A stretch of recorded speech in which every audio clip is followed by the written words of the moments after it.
Assalamu alaikum wa rahmatullahi wa barakatuh, dear brothers and sisters, and welcome back to the Islamic Shahada channel. Kelsey was raised in a devout Christian environment.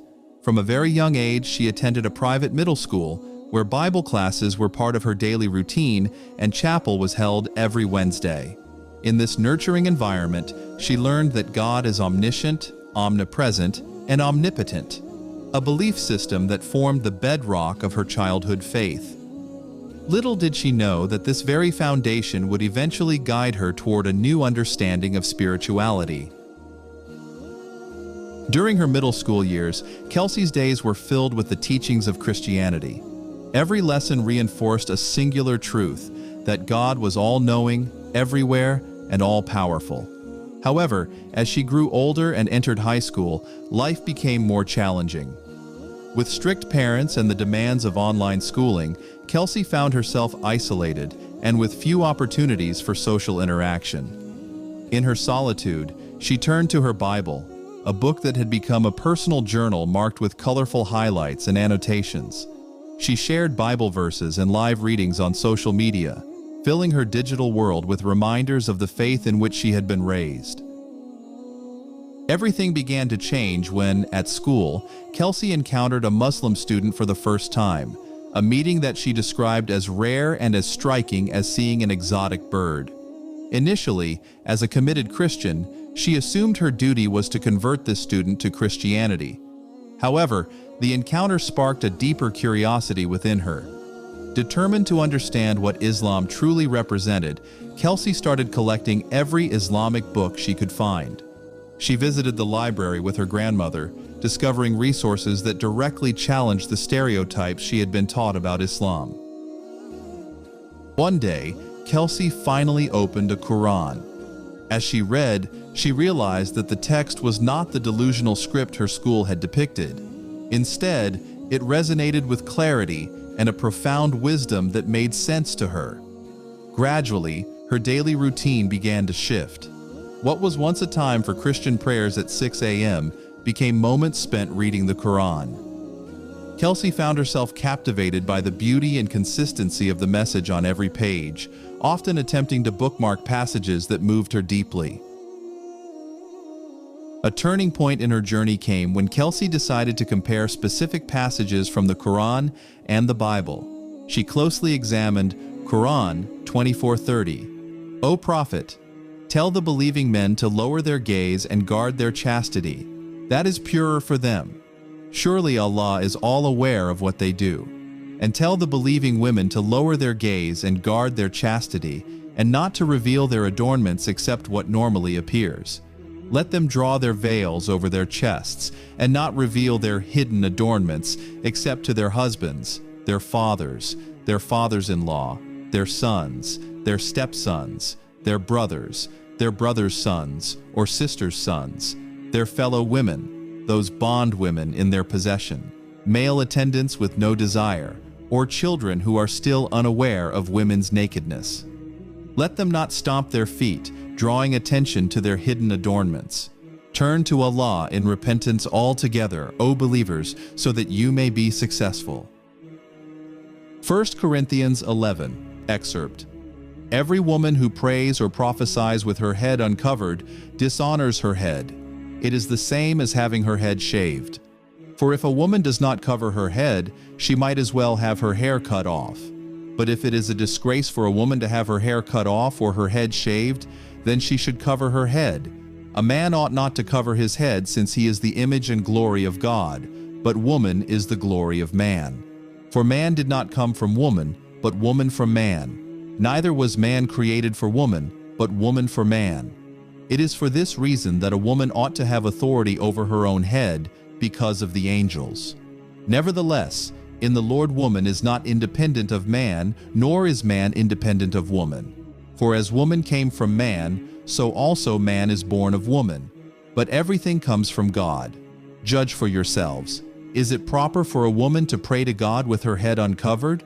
Does not the very nature of things teach you that if a man has long hair, it is a disgrace to him, but that if a woman has long hair, it is her glory? For long hair is given to her as a covering. If anyone wants to be contentious about this, we have no other practice, nor do the churches of God. This side-by-side comparison made Kelsey realize that, while both scriptures discussed modesty, the Quran's guidance was both clear and balanced. It challenged her to rethink the teaching she had accepted without question. Kelsey's growing interest in Islam did not come without personal costs. Her father, who had always been a comforting presence in her life, coming in every night to wish her good night, was surprised to find a Quran among her books. When she excitedly explained the insights she had gained, he jokingly teased her, asking if she was planning to wear that hoorah thing on her head. Though meant in jest, his words deepened her internal conflict. She knew that converting to Islam would mean going against everything her family believed. The Bible warned that those who did not accept Jesus' sacrifice were destined for hell, and this fear of eternal damnation, combined with the risk of losing her family's love and acceptance, made her decision all the more agonizing. Her mother, too, began to hide the Quran, and arguments erupted in the home. Faced with mounting tension and the pressure to conform to her family's expectations, Kelsey felt torn between the world she had always known and the truth she was beginning to embrace. In her darkest moments, overwhelmed by grief and uncertainty, Kelsey turned to prayer. On her knees, with tears streaming down her face, she pleaded for guidance and peace. She questioned why God would condemn her for embracing practices that were supported by both the Bible and the Quran. Practices like praying 5 times a day, dressing modestly, and worshiping one true God. Amidst the turmoil, a close friend from her online school, Anya, provided solace. However, when Anya suddenly disappeared from her life, the Quranic reminder that every soul shall taste death struck Kelsey powerfully. This loss underscored the fleeting nature of life and the urgency of following her heart. Just before her 18th birthday, in January 2020, at the age of 17, Kelsey made the courageous decision to embrace Islam. By then, she had spent countless hours researching, reading, and even learning how to perform the Islamic prayers through YouTube tutorials and flashcards with Arabic phrases. One poignant evening, as fear and doubt mingled with a desperate hope for guidance, Kelsey knelt by her bed and prayed with every ounce of her being. In that transformative moment, a deep sense of calm and certainty washed over her. Convinced that she was following the true path, she declared her Shahada in the privacy of her living room, marking her official conversion to Islam. Right. Let us discuss how I converted to Islam.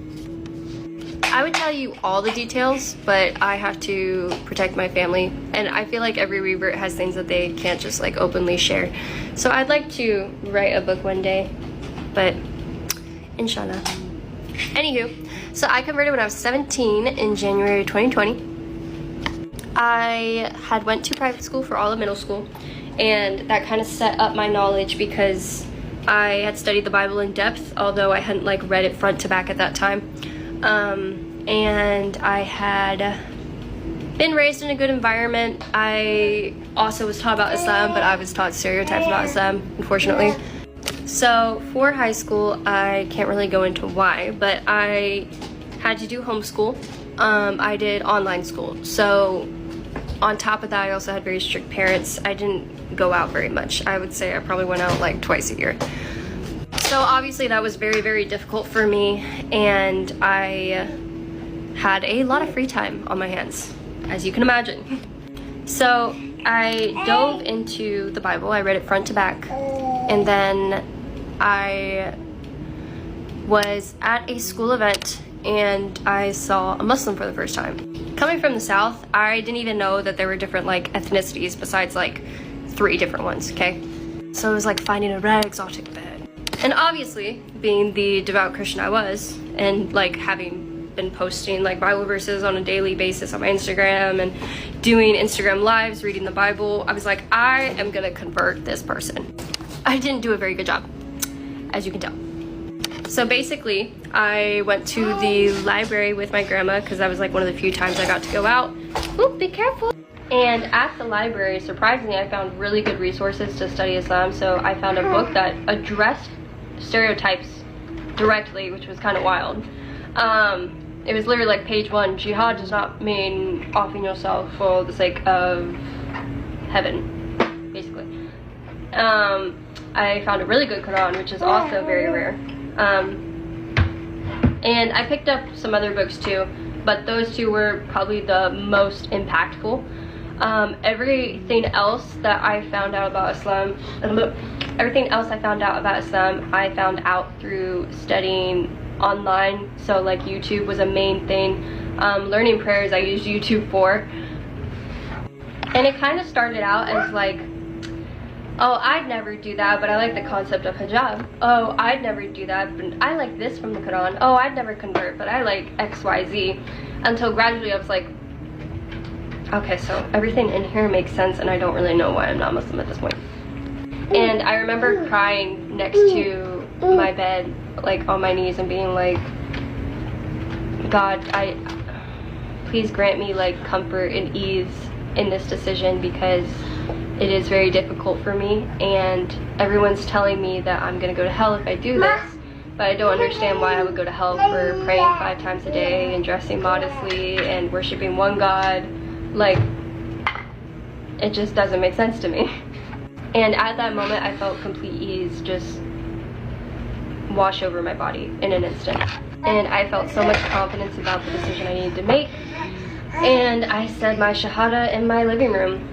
And I actually, before I converted, I had studied the prayers online, so I had written down the Arabic on flashcards, and I knew how to pray.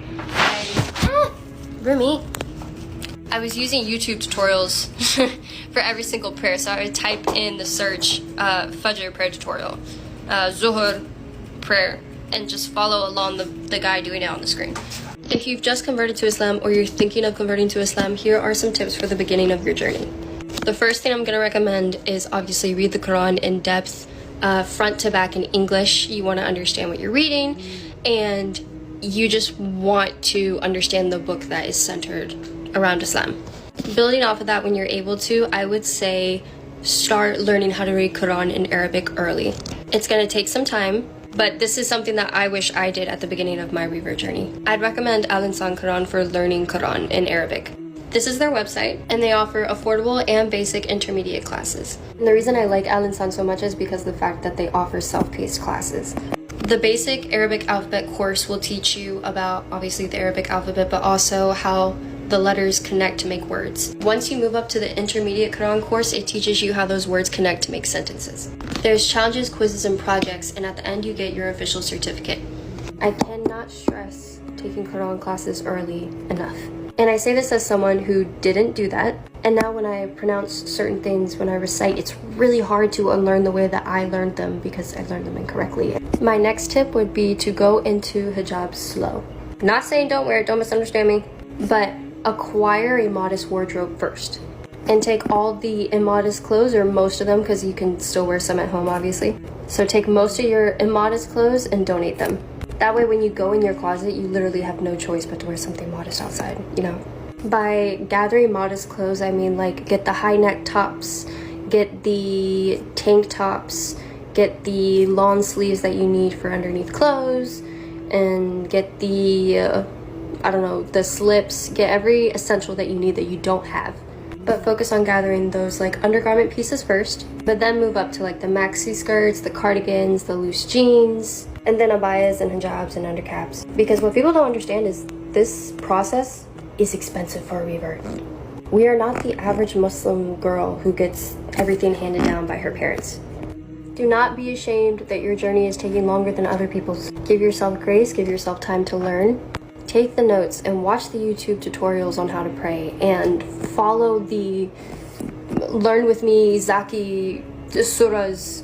People make Islam seem so much harder than it is. You got this, and I believe in you, bestie. Bye.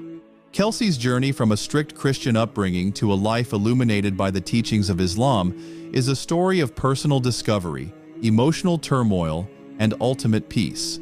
Today, she continues to pray that Allah subhanahu wa ta'ala grants her deeper knowledge and strengthens her iman. She remains mindful of the little girl she once was, waking early to pray, feeding animals, and secretly practicing wudu by watching YouTube tutorials, while embracing her new identity as a devoted Muslim. Her story is a testament to the power of self-discovery and the courage required to follow one's true calling, even when it means challenging everything you once believed. Thanks for watching until the end. I hope it was useful. Wassalamu alaikum wa rahmatullahi wa barakatuh.